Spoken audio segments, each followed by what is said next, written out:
تعالوا نعمل هلا اطيب ترند واسرع ترند والذ ترند. عندي هون 3 بيضات، بسم الله.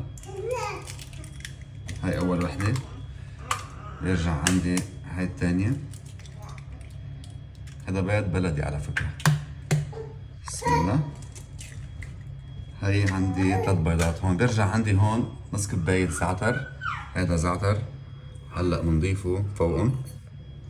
وعندي هون زيت الزيتون، هذا زيت الزيتون من فلسطين حصرا. نرجع بنحط نص كباية زيت زيتون معهم، وبدنا رش صغير من الملح، رش صغير من الملح.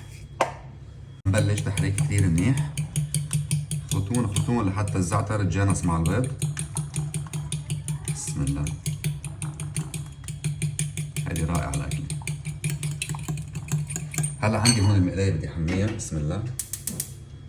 هي دورنا الغاز. يلا هلا هون عندي حسقط البيض، هاي المقلاية صارت عندي حامية كثير. بسم الله. وهلا بنخليهم على الغاز ونرجع بنغطيهم.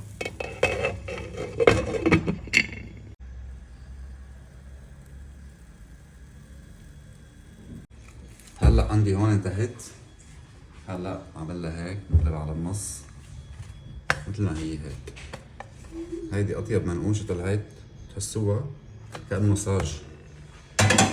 هلا شوف هذا المنظر، عن جد عن جد رهيب. ريحة الزيت وخاصة الزعتر اللي فيه اجت بطريقة محمصة، يعني ما اجت على وجه البيض من فوق، تحمصت بالمقلاية طلعت معنا هيدا الشيء. خليني ادوق. بسم الله الرحمن الرحيم. شوفوا هذا المنظر،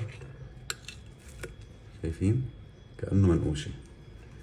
خليني اخذ شقفة ودوقها. بسم الله. مم.